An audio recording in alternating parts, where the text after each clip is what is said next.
हमारा कॉमरेड है कहीं ना कहीं वो थोड़ा सा डिमोटिवेशन होता है, क्योंकि आप देखिए लगभग 2 साल पूरे कंप्लीट हो चुके हैं। अभी तक रिक्रूटमेंट की अगर मैं बात करता हूँ तो 25-26 में टोटल जो रिक्रूटमेंट की जो हम सीएसए का जो डाटा दिया हुआ है वो है 26021 और नेक्स्ट फाइनेंशियल ईयर 26-27 के लिए दे रहे हैं 19,942। यानी जो वैकेंसीज हैं वो ईयर टू ईयर हमेशा इंक्रीज होनी चाहिए, पर हम लोग यहाँ पे हमारी जो वैकेंसी सीएसए की है डाउन हो रही है।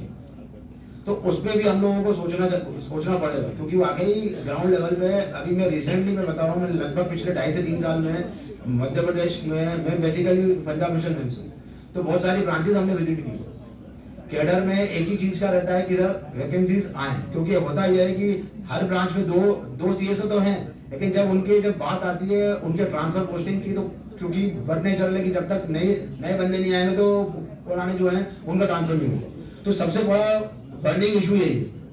नेक्स्ट है पीटीएस प्लूम। सब जगह ब्रांचेस में ये चीजें बोल रहे हैं, हम लोग हर जगह हम लोग जितने डेमोन्स्ट्रेशन करते हैं हम बोलते हैं स्टॉप आउटसोर्सिंग, लेकिन स्टॉप आउटसोर्सिंग की हम बात करते हैं, क्या पीटीएस प्लूम का रिक्वायरमेंट हो रहा है किसी भी बैंक में? मेरी समझ है 21-22 के बाद ये चीज हो रही है। तो इन चीजों पे भी हम लोगों को काम करना पड़ेगा। अब जैसे कि कॉमरेड उज्जवल जी ने भी बोला, मैं उनकी बात बिल्कुल उस चीज को मानता हूँ कि अगर किसी एक बैंक पे कोई चीज अटैक होती है, बट नेचुरली वो आज एक कल वो किसी और बैंक पे आएगी। फॉर एग्जाम्पल डेट्स लगभग 1 से 2 साल पहले केनरा बैंक में क्यूआर कोड फीडबैक लेने की एक पॉलिसी एमडी ने दी। उस बैंक में क्यूआर कोड को इम्प्लीमेंट किया गया, पर मैं आपको ये बताना चाहता हूं कि पंजाब नेशनल बैंक में under the comrade P R Mehta ji के लीडरशिप में क्यूआर कोड की पॉलिसी उसी एमडी ने यहां इम्प्लीमेंट करने की कोशिश की, पर वो नहीं कर पाए।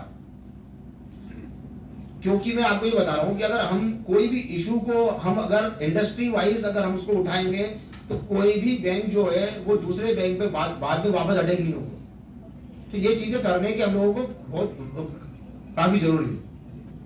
नेक्स्ट मैं एक चीज बोलना चाहता हूँ, हेरिटेज जो इंश्योरेंस का जो है टीपीए का, बहुत जगह प्रॉब्लम ये आती है कि कुछ अपने वर्कमैन का बोले या ऑफिसर कैडर में भी बोले, कुछ लोगों को क्या होता है कि कुछ लोग अल्कोहलिक पेशेंट होते हैं। फॉर एग्जाम्पल ये लोग क्या करते हैं कि जब कोई आदमी हॉस्पिटलाइज होता है तो ये लोग उसका बिल न देने के लिए पहले से ये बोल देते हैं ही इज अल्कोहलिक पेशेंट, तो उनका क्या होता है उसके कारण उनका बिल पास नहीं होता। तो एक पॉइंट प्लीज आप इसको देखिए कि इस पे हम क्या कर सकते हैं। और जैसा कि